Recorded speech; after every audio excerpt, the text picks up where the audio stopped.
au cœur de la plaine mésopotamienne, un soleil de plomb frappe les ruines silencieuses de la cité de Babylone.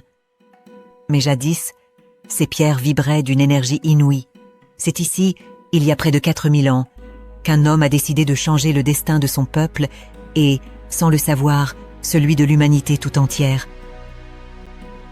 Son nom, Hammurabi. Un souverain dont le règne commence dans l'ombre des grands empires, mais qui, en quelques décennies, va transformer un modeste royaume en la puissance dominante du Proche-Orient. Pourtant, ce qui le distingue des autres conquérants n'est pas seulement la force de ses armées, ni même la splendeur de sa capitale. Non, ce qui rend Hammurabi unique, c'est sa volonté de graver la loi dans la pierre, pour que nul ne l'ignore, pour que le faible puisse réclamer justice, même face aux puissants. Mais derrière cette image de roi justicier, des questions troublantes surgissent. Pourquoi un conquérant, maître de la guerre, choisit-il de se faire législateur? À qui profitent vraiment ces lois? Et comment un texte vieux de plusieurs millénaires peut-il encore influencer notre vision de la justice aujourd'hui? Voici l'histoire d'un roi visionnaire, d'une cité mythique et d'un code de loi qui a traversé les siècles. Un voyage au cœur de Babylone, là où la justice fut pour la première fois gravée dans la pierre et où, peut-être, se cache encore le secret du pouvoir et de l'équité. L'ascension du souverain. La naissance d'un empire au cœur de la Mésopotamie. Au commencement, Babylone n'était qu'un point sur la carte de la Mésopotamie, une cité modeste cernée par des puissances rivales et des plaines indomptées. Dans cette vallée où le Tigre et l'Euphrate dessinent des frontières mouvantes, le destin du royaume semblait voué à l'oubli. Pourtant, c'est ici, dans l'ombre des murailles de briques crues, qu'un héritier va bouleverser l'ordre établi. Hammurabi, fils de Sin-Muballit, n'est pas né sur un trône doré. Son père, prudent et bâtisseur, avait consolidé le royaume, mais n'avait jamais su rivaliser avec la splendeur de Larsa, la cité du Sud, enrichie par le commerce du Golfe et l'ambition de ses rois. Lorsque Sin-Muballit abdique, cédant la couronne à son jeune fils, personne n'imagine que ce dernier puisse changer la face du monde connu. À son avènement, Hammurabi hérite d'un royaume vulnérable, composé de quelques cités, Babylone, Kish, Sippar et Borsippa. Le reste de la Mésopotamie bruise de rivalité, chaque cité-État guettant la moindre faiblesse de ses voisines. Larsa, au sud, domine les échanges et rêve d'hégémonie. Les Élamites, venus de l'Est, menacent les frontières. Hammurabi, lui, observe, apprend, renforce ses murs, restaure les temples et veille à l'irrigation des champs. Il se fait connaître comme un administrateur avisé, réformant l'administration, pardonnant les dettes et se montrant à l'écoute de ses sujets, qui voient en lui un roi proche du peuple et des dieux. Mais sous cette façade de piété et de justice, Hammurabi prépare patiemment sa revanche.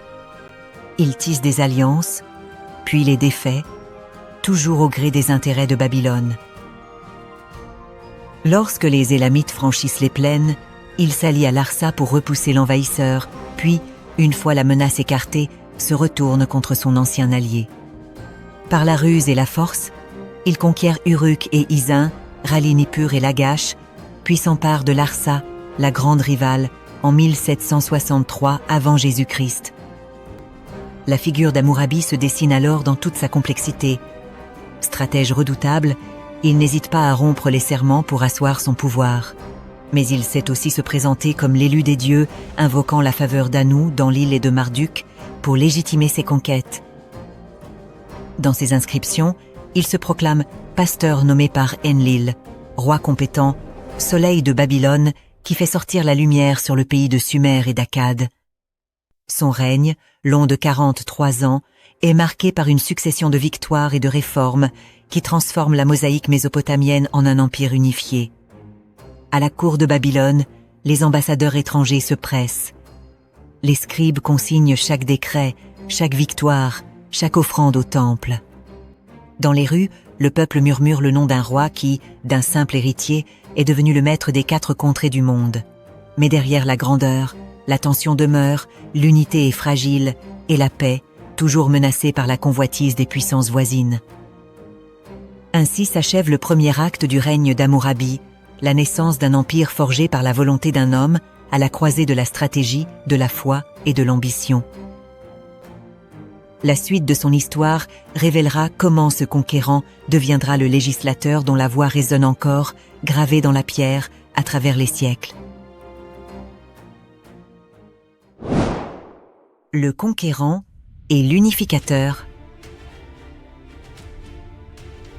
Des campagnes militaires à la création d'un empire. Lorsque Hammurabi s'installe sur le trône de Babylone, la Mésopotamie n'est qu'un patchwork de royaumes indépendants, chacun guettant la moindre faiblesse de ses voisins pour s'agrandir.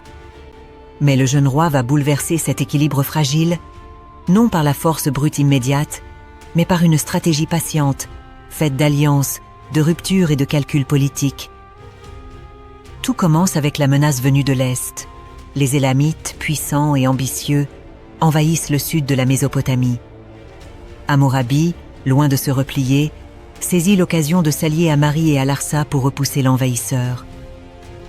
Cette première victoire, fruit d'une coalition inédite, marque le début de son ascension militaire. Mais à peine les Élamites repoussés, les alliances se fissurent. Hammurabi, désormais fort de son prestige et de ses troupes aguerries, se tourne vers ses anciens alliés. C'est alors que s'ouvre l'un des épisodes les plus décisifs de son règne, la conquête de Larsa. Cette cité, protégée par d'imposantes murailles et dirigée par le redoutable Rimsin, semblait imprenable. Pourtant, Hammurabi orchestre un siège méthodique, mobilisant des dizaines de milliers d'hommes, construisant des tours d'assaut et des rampes pour franchir les défenses. Après des mois de résistance, Larsa tombe en 1763 avant notre ère. Ce n'est pas seulement une victoire militaire, c'est la bascule du pouvoir, car Larsa était le dernier grand royaume capable de rivaliser avec Babylone. Dès lors, Hammurabi se proclame roi de Sumer et d'Akkad, s'inscrivant dans la lignée des plus grands souverains mésopotamiens. Mais la soif d'unité ne s'arrête pas là. Hammurabi dirige ensuite ses armées vers le nord, où d'autres cités comme Eshnunna et Mari tentent de préserver leur indépendance. Les négociations avec Eshnunna s'enlisent, les élites locales refusant de se soumettre à un souverain étranger. Hammurabi, maître dans l'art de la diplomatie comme dans celui de la guerre, alterne menaces et offres de compromis jusqu'à ce qu'une guerre éclair lui permette de s'emparer du royaume, consolidant ainsi son emprise sur la plaine mésopotamienne. Mais le destin de Mari, son ancien allié, illustre la complexité de la politique d'Hammurabi. Après avoir partagé les succès militaires, la méfiance s'installe. Les ambitions du roi babylonien inquiètent Zimri-Lim, souverain de Mari, et la rupture est inévitable. Hammurabi lance alors une campagne décisive, prend Mari, puis la détruit, effaçant des archives toute trace d'opposition durable. À la fin de son règne, Babylone domine un territoire immense, du golfe Persique jusqu'aux confins du nord mésopotamien. Les anciennes frontières s'effacent, remplacées par une administration centralisée. Hammurabi n'est plus seulement un roi parmi d'autres. Il est devenu le maître de la Mésopotamie, unificateur d'un monde longtemps morcelé, dont le nom s'impose désormais dans toutes les grandes cités, de Nippur à Assur, d'Uruk à Ninive. Son empire, bâti sur la guerre, la diplomatie et la ruse, va désormais servir de socle à une œuvre encore plus ambitieuse, la codification de la justice et l'organisation d'une société nouvelle. Mais derrière la grandeur de cette unification demeurent les traces des conflits, des trahisons et des cités disparues, rappelant que l'histoire des conquêtes est aussi celle des mondes engloutis. Babylone, joyau de la Mésopotamie. Une plongée dans la civilisation babylonienne. Au cœur de la plaine mésopotamienne, Babylone s'élève comme un mirage de briques crues et de rêves de grandeur. Sous le règne d'Hammurabi, la cité connaît une transformation sans précédent, passant du statut de ville provinciale à celui de capitale rayonnante, centre névralgique d'un empire qui s'étend des rives du Tigre jusqu'aux confins du désert. La silhouette de Babylone se découpe sur l'horizon, de larges remparts protègent la ville, percés de portes monumentales, tandis que les rues rectilignes convergent vers le cœur sacré, le temple des Agiles, dédiée au dieu Marduk, dont la ziggurat domine la cité. Dès l'aube, la ville s'anime. Les marchés bruissent de 1000 langues, car Babylone attire les marchands venus de Suse, d'Ur, d'Assur et même de contrées lointaines. Les étals débordent de céréales, de dattes, de laine, de pierres précieuses et d'épices. Les scribes, assis en tailleur, consignent sur des tablettes d'argile les transactions et les contrats, garants d'un ordre commercial qui fait la renommée de la cité. Les canaux d'irrigation, véritables artères de vie, serpentent entre les champs et les jardins, assurant la prospérité des récoltes et la fraîcheur des vergers. L'eau, maîtrisée par l'ingéniosité des ingénieurs babyloniens, permet à la ville de croître et de nourrir une population toujours plus nombreuse. Au centre de Babylone, les temples imposent leur majesté. Les Agiles, sanctuaires de Marduk, attirent les pèlerins et les prêtres, gardiens des rites et des secrets divins. Les offrandes affluent, les processions religieuses rythment la vie urbaine et les fêtes sacrées transforment la cité en théâtre d'une ferveur collective. Non loin, les palais d'Hammurabi témoignent de la puissance royale. Un étalage de vastes cours, salles d'audience, entrepôts regorgeant de tribus venues des provinces conquises. Les murs sont ornés de fresques, les jardins regorgent de plantes exotiques et la cour bruise de diplomates, d'artisans, de poètes et de savants. L'urbanisme babylonien, savamment organisé, reflète la volonté d'ordre et d'harmonie du souverain. Les rues principales, larges et pavées, facilitent la circulation des chars et des processions. Les quartiers sont ordonnés selon les métiers: potiers, forgerons, tisserands, bijoutiers, chacun perpétuant un savoir-faire transmis de génération en génération. Les maisons, construites en briques d'argile, s'alignent autour de cours intérieures ombragées où les familles se retrouvent à la tombée du jour. Babylone n'est pas seulement un centre économique et politique, c'est aussi un foyer intellectuel. Les écoles de scribes forment l'élite administrative. Les bibliothèques conservent des milliers de tablettes, traitant de mathématiques, d'astronomie, de médecine et de littérature. Les légendes circulent, les mythes prennent forme, et la mémoire des anciens rois s'inscrit dans la pierre comme dans l'argile. La nuit venue, la ville s'apaise, mais la lumière des torches éclaire encore les ziggourats et les palais. Babylone veille, fière de sa splendeur, consciente d'être le joyau de la Mésopotamie, le centre d'un monde où le destin des hommes se joue entre les mains d'Hammurabi et de ses dieux. Dans cette cité, tout semble possible. La richesse, la connaissance, la justice et parfois l'inattendu. Car au cœur de Babylone, chaque pierre, chaque canal, chaque tablette raconte une histoire de conquête, d'innovation et d'espérance, tissée dans l'éclat de la première grande métropole de l'histoire humaine. La société des 3 classes. Comprendre l'ordre social babylonien. Dans la Babylone d'Hammurabi, la société n'est ni uniforme ni égalitaire. Elle repose sur une hiérarchie rigoureuse qui façonne le destin de chaque individu dès la naissance. 3 classes principales structurent ce monde: les citoyens libres, les hommes libres de rang inférieur et les esclaves. Cette organisation, loin d'être figée, dicte les droits, les devoirs et jusqu'aux peines encourues devant la justice. Au sommet se tiennent les Awilus, les véritables citoyens babyloniens. Ils sont propriétaires de terres, chefs de famille, artisans reconnus ou marchands prospères. Leurs privilèges sont nombreux.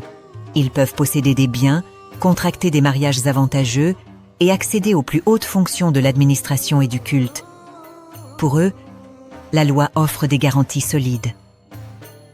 Une offense commise à leur encontre est jugée avec la plus grande sévérité et leurs paroles pèsent lourd devant les juges.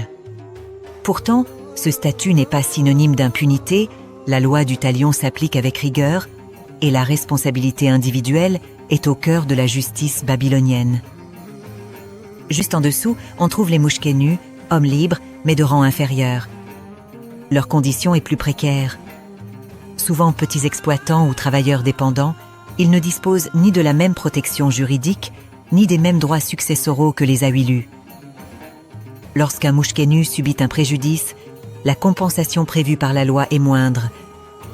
Ils peuvent toutefois posséder des biens, se marier librement et intenter un procès, mais leur voix reste moins influente dans la société. Enfin, à la base de la pyramide sociale, se trouvent les wardus, les esclaves. Qu'ils soient nés dans la servitude, capturés lors d'une guerre ou réduits à l'esclavage pour dette, leur existence est marquée par la dépendance. Leurs droits sont limités et leur sort dépend du bon vouloir de leur maître. Pourtant, la loi d'Hammurabi leur accorde une certaine reconnaissance. Un esclave maltraité ou injustement puni peut, dans certains cas, obtenir réparation. Il est même possible, bien que rare, pour un wardu d'acheter sa liberté ou d'être affranchi par son maître, ouvrant la porte à une ascension sociale, aussi fragile soit-elle. Cette stratification sociale se reflète dans tous les aspects de la vie quotidienne, dans les contrats de mariage, les héritages, les peines infligées pour vol ou agression. Un même crime n'entraîne pas les mêmes conséquences selon que la victime ou le coupable appartient à l'une ou l'autre classe.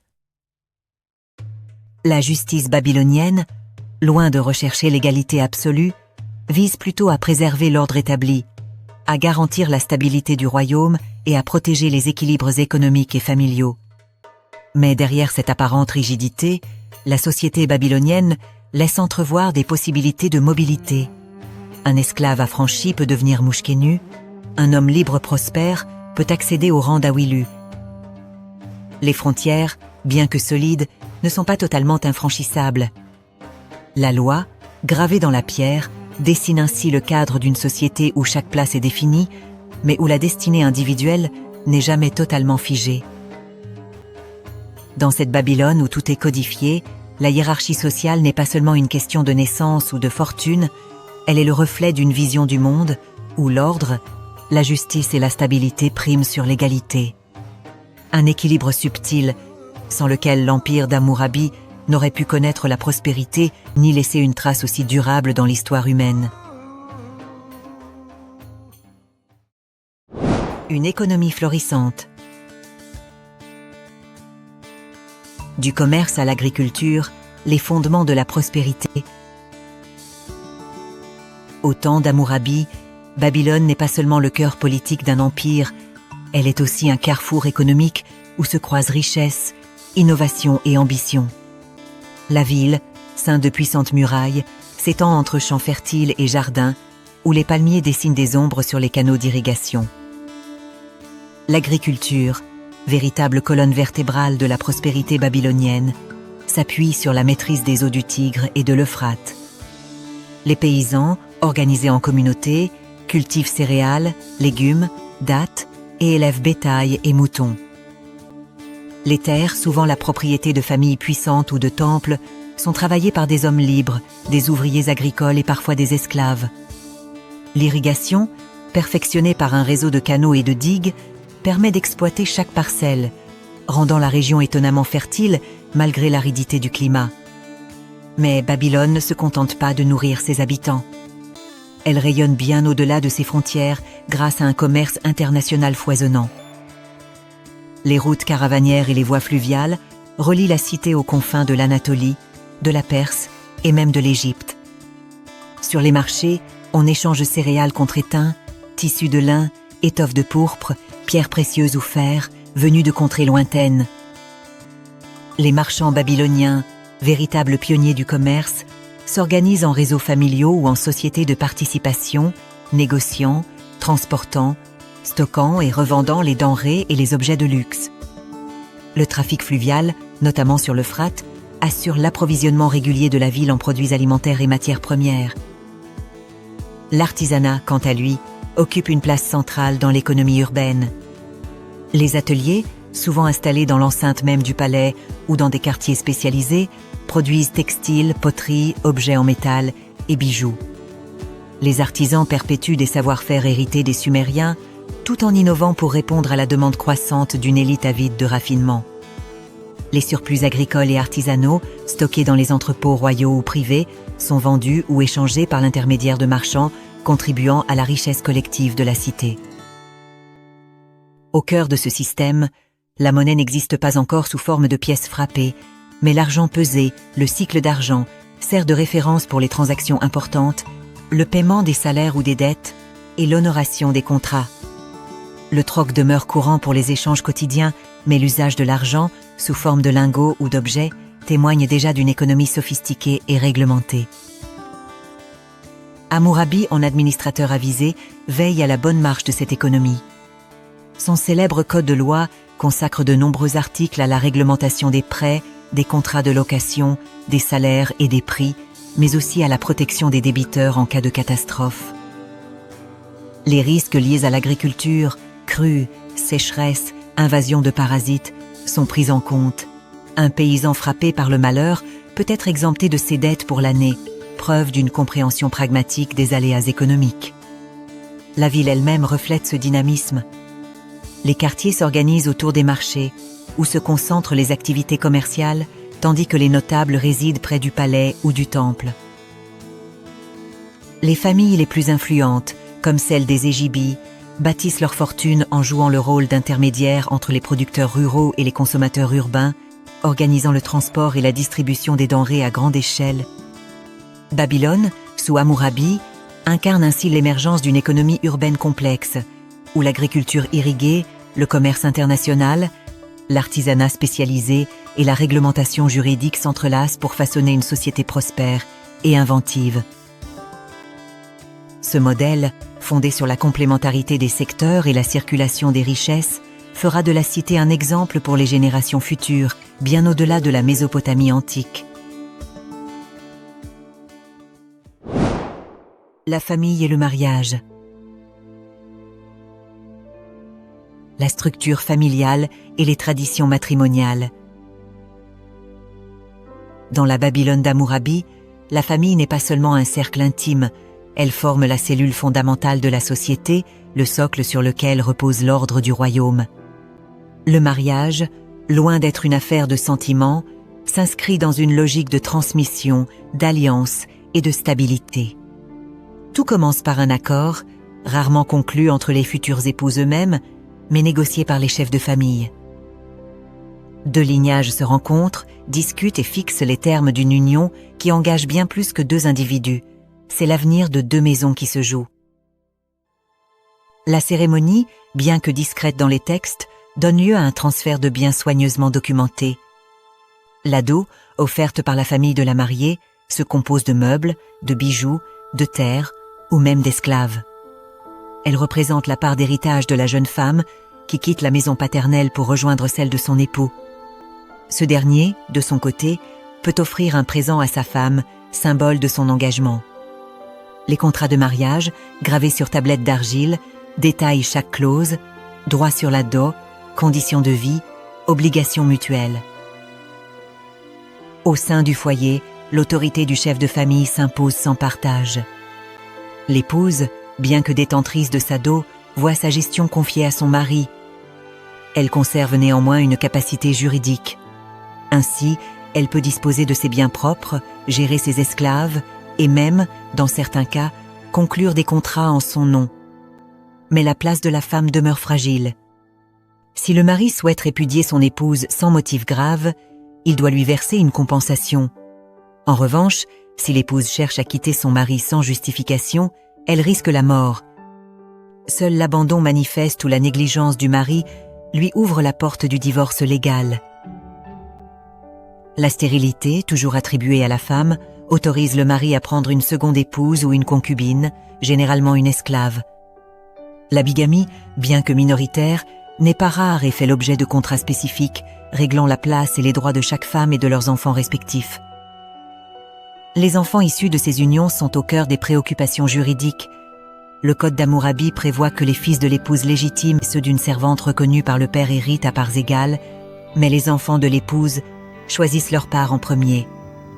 Si le père n'a jamais reconnu les enfants de la servante, ceux-ci n'ont aucun droit à l'héritage, mais reçoivent leur liberté à la mort du père. Le père règne sur sa maisonnée. Les fils, soumis à son autorité, ne peuvent se marier sans son assentiment. La désobéissance est sévèrement punie. Un fils qui frappe son père risque la mutilation. Le chef de famille peut même donner en gage un enfant ou son épouse pour rembourser une dette, preuve de la prééminence absolue de l'autorité paternelle. L'héritage, enfin, cristallise toutes les tensions.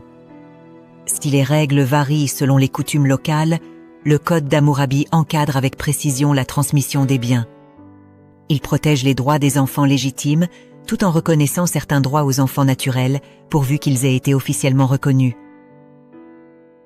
La veuve, quant à elle, bénéficie d'une protection relative. Elle conserve la gestion de la maison jusqu'à la majorité de ses fils, mais ne peut disposer librement du patrimoine familial. Dans cette société où tout est codifié, la famille babylonienne apparaît à la fois solide et vulnérable, soumise à la loi du père, mais aussi à la vigilance du roi, garant de l'ordre et de la justice. Les tablettes d'argile, témoins silencieux de ces alliances, divorces, héritages et litiges, révèlent un monde où la vie privée s'inscrit dans la pierre, au service d'une société qui ne laisse rien au hasard. La stèle révélatrice. La découverte et le déchiffrement du Code d'Hammurabi. L'histoire de la stèle du Code d'Hammurabi commence bien loin de Babylone, dans la poussière des ruines de Suse, au cœur de l'hiver 1901. C'est là, dans l'ancienne capitale de l'Élam, que des archéologues français, guidés par Jacques de Morgan, exhument un monolithe de basalte noir, brisé en plusieurs fragments, mais encore imposant. Haute de plus de 2 mètres, la stèle, une fois reconstituée, dévoile une surface gravée de signes cunéiformes, une écriture oubliée depuis des millénaires. Ce n'est pas seulement un artefact, c'est un message venu du fond des âges, une voix de pierre qui attend d'être déchiffrée. La stèle n'a pas toujours reposé à Suse. 5 siècles après Hammurabi, elle fut arrachée à son lieu d'origine, peut-être le temple du dieu Shamash à Sippar, ou Babylone elle-même, et emportée en butin par les rois élamites, lors du pillage des grandes cités mésopotamiennes. Le monument, brisé puis abandonné, porte encore la trace de cette violence. 7 rangées de textes effacés à sa base, vestige d'une tentative avortée d'y inscrire la gloire d'un autre souverain. Ce que révèle d'abord la stèle, c'est une scène sculptée en haut relief. Le roi Hammurabi, debout, la main levée en signe de respect, fait face au dieu Shamash, assis sur un trône de montagne. Shamash, dieu du soleil et de la justice, tend au roi un bâton et un anneau, symbole du pouvoir et de l'équité. Dans ce geste, tout est dit. La justice du roi ne vient pas de lui seul, mais d'une autorité supérieure, divine, qui lui confie la mission de gouverner avec droiture. Sous cette image, la pierre se couvre d'une longue inscription, la plus vaste jamais retrouvée en écriture cunéiforme. Le texte, gravé en akkadien, suit une organisation stricte. Il s'ouvre sur un prologue où Hammurabi expose sa légitimité, son lien avec les dieux et sa volonté de protéger les faibles contre les puissants. Viennent ensuite près de 282 lois couvrant tous les aspects de la vie babylonienne. Justice, commerce, famille, propriété, salaire, peine et réparation. Enfin, un épilogue proclame la grandeur du roi, promet des bénédictions à ceux qui respecteront la loi et maudit quiconque oserait la modifier ou l'effacer. Lorsque la stèle arrive à Paris, au musée du Louvre, elle suscite l'émoi du monde savant. Le père Jean-Vincent Cheille, assyriologue et dominicain, se lance dans le déchiffrement. En 1902, il publie la première traduction intégrale du Code, révélant au public occidental la richesse et la complexité de la justice babylonienne. Ce texte, bien plus qu'une simple liste de lois, apparaît comme une proclamation politique, une œuvre de mémoire destinée à glorifier le règne d'Hammurabi et à inscrire sa vision de la justice dans l'éternité. La stèle, aujourd'hui exposée dans la salle du Code d'Hammurabi au Louvre, fascine par sa double nature, chef-d'œuvre d'art royal et document juridique sans égal. Elle nous rappelle que, dans l'Antiquité, la loi n'était pas seulement un outil de gouvernement, mais un pacte solennel entre le roi, ses dieux et son peuple. À chaque génération, la pierre interroge. La justice, gravée dans la nuit des temps, peut-elle vraiment traverser les siècles sans perdre son sens ? La stèle d'Hammurabi, silencieuse et majestueuse, continue de poser la question. Que l'opprimé vienne devant ma statue. La structure et le contenu du code d'Hammurabi. Au pied de la stèle noire, dressée dans un temple ou une place publique, Hammurabi promettait à ses sujets un recours inédit. Que l'homme injustement traité vienne devant ma statue, qu'il écoute mes paroles précieuses, que ma stèle lui dévoile l'affaire, qu'il voie son cas et qu'il laisse respirer son cœur. Par cette déclaration, le roi se posait en arbitre suprême, garant d'une justice accessible à tous, du plus humble au plus puissant.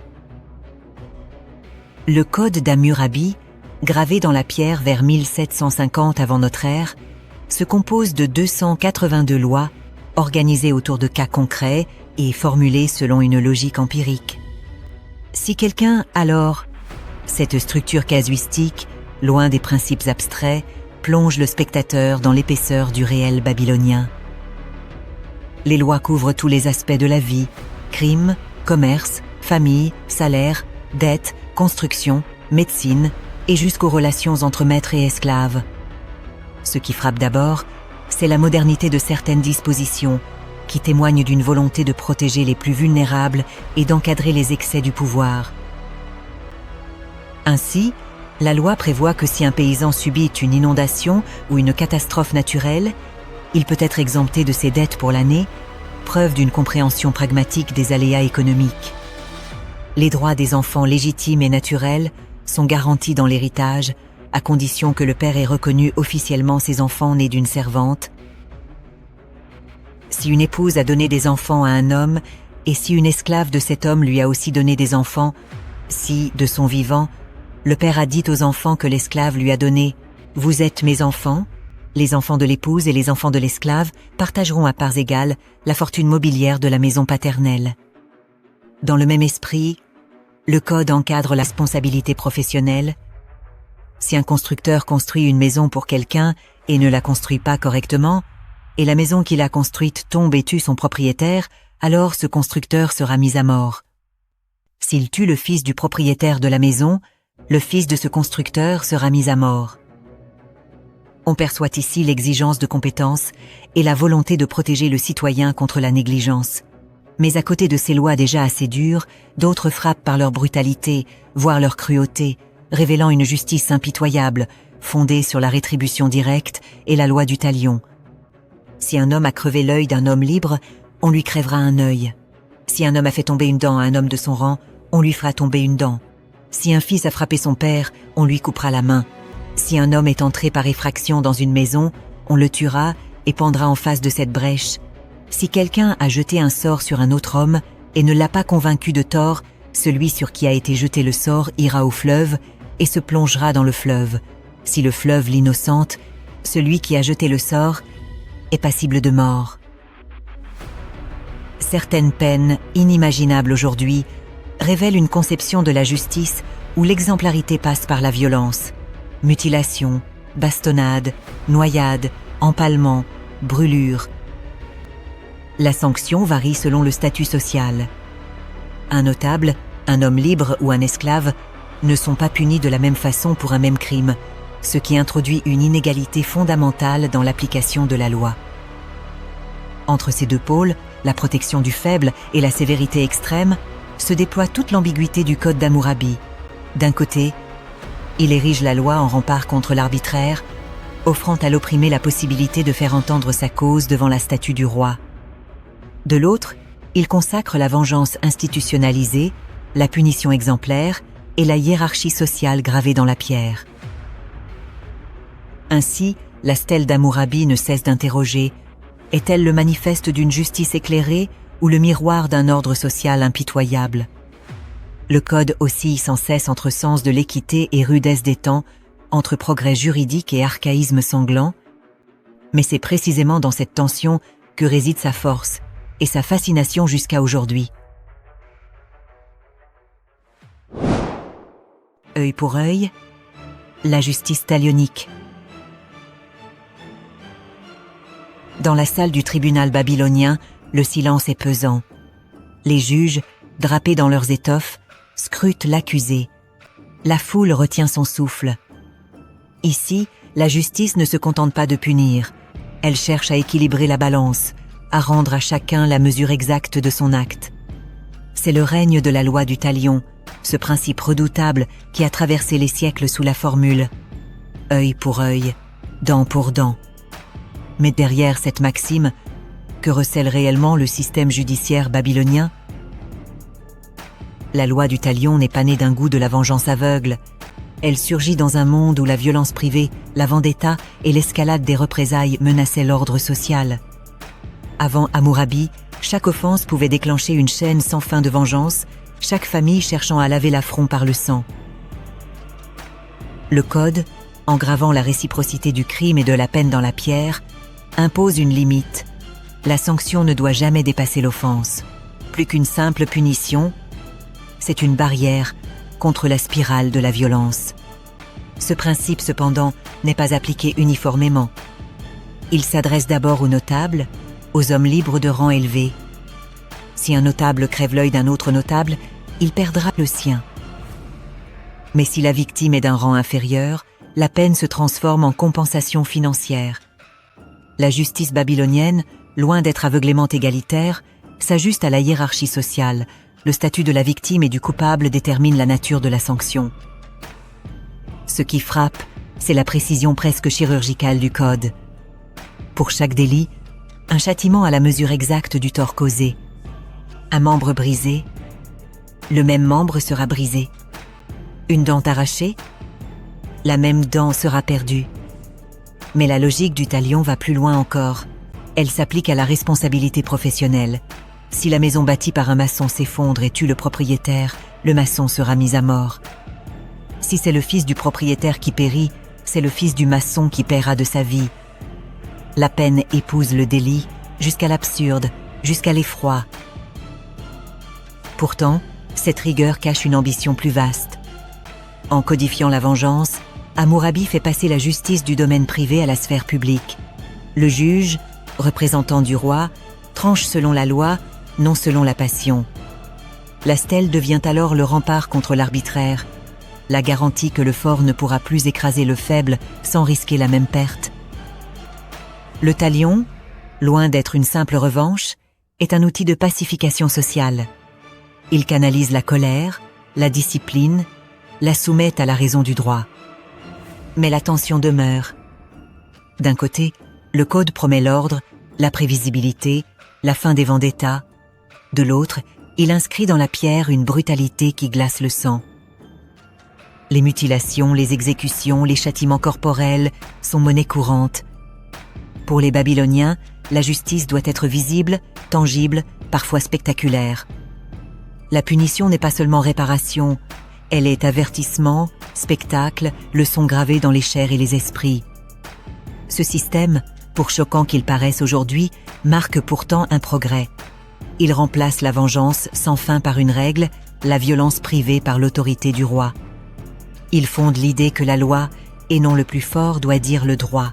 Mais il rappelle aussi que la justice, dans la Babylone d'Hammurabi, n'est jamais loin de la crainte, du châtiment et du sang versé. Dans la lumière crue du tribunal, la société babylonienne découvre que l'équilibre, parfois, s'obtient au prix de la douleur et que la justice, pour être respectée, doit se faire craindre autant qu'admirer. L'héritage d'un roi législateur. L'influence du Code d'Hammurabi à travers les âges. Lorsque la poussière du temps retombe sur les ruines de Babylone, le nom d'Hammurabi ne s'efface pas. Bien au contraire, il s'inscrit dans la mémoire de l'humanité comme celui qui, le premier, a compris que la pérennité d'un royaume ne repose pas seulement sur la force des armes, mais sur la solidité des lois. La stèle de basalte noir, gravée de ses 282 articles, devient le témoin silencieux d'une révolution juridique qui va traverser les millénaires. Après la mort d'Hammurabi, son code ne disparaît pas avec lui.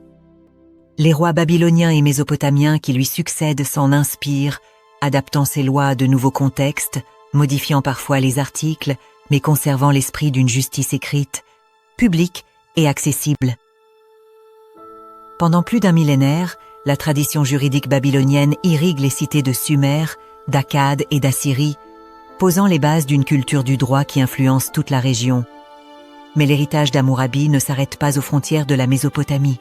Son code, redécouvert à Suse au début du XXe siècle, révèle des parallèles frappants avec d'autres grandes législations antiques.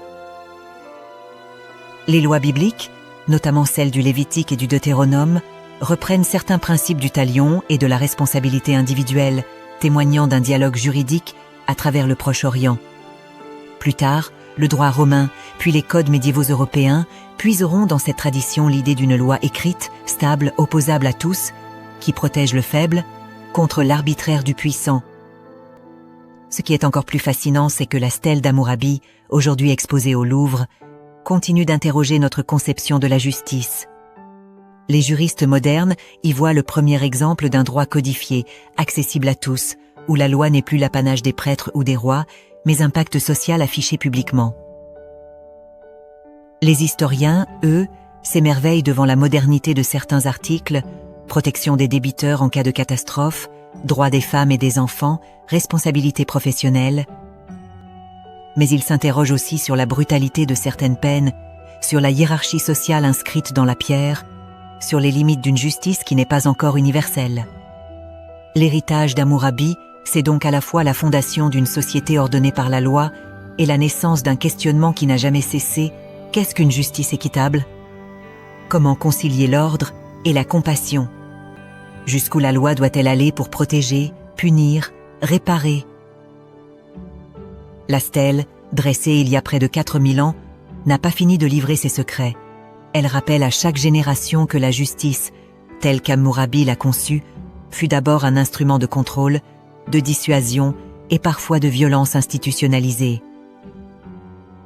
Loin d'abolir la brutalité, le code l'a codifiée, cherchant moins à dépasser la violence qu'à la canaliser et à la rendre prévisible. Si l'œuvre d'Hammurabi fascine encore, c'est parce qu'elle incarne ce paradoxe. La naissance d'un ordre social bâti sur la force de la loi, mais aussi sur la crainte, la sanction et la hiérarchie. Au cœur de la pierre, plus qu'un idéal, c'est l'ambivalence de la justice humaine qui s'est gravée pour l'éternité.